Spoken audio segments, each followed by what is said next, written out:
Biz Агдемилге коомдук фонду мына 2,5 жылдан бери Кудай буйрса Кыргыз жергесинде иш алып келатабыз.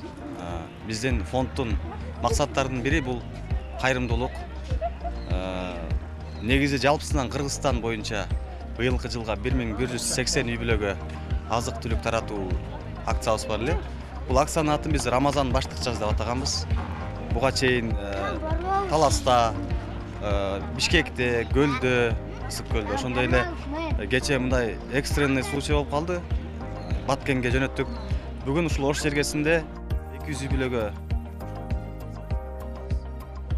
бул ар бир үй-бүлөгө берилген жардам бул 2,5 сомдук азык-түлүк.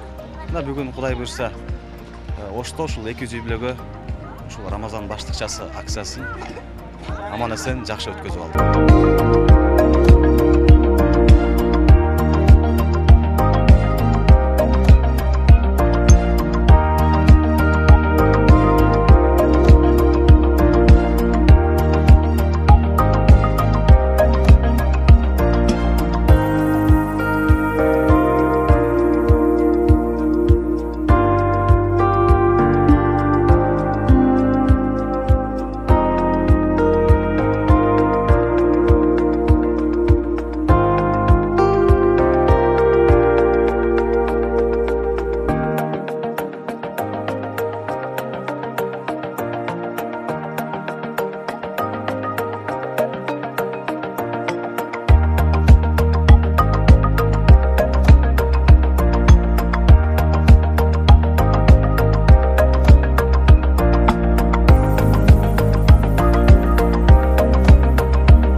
Буга чейин Көлдө 100 үй-бүлөгө, Таласта 200 үй-бүлөгө, Бишкекте 300 үй-бүлөгө жана ошондой эле Баткенге 230 үй-бүлөгө берилди. Бүгүн Ошко 200 үй-бүлө. Эми Жалал Абад калды, буйрса Жалал Абадта 150 үй-бүлө.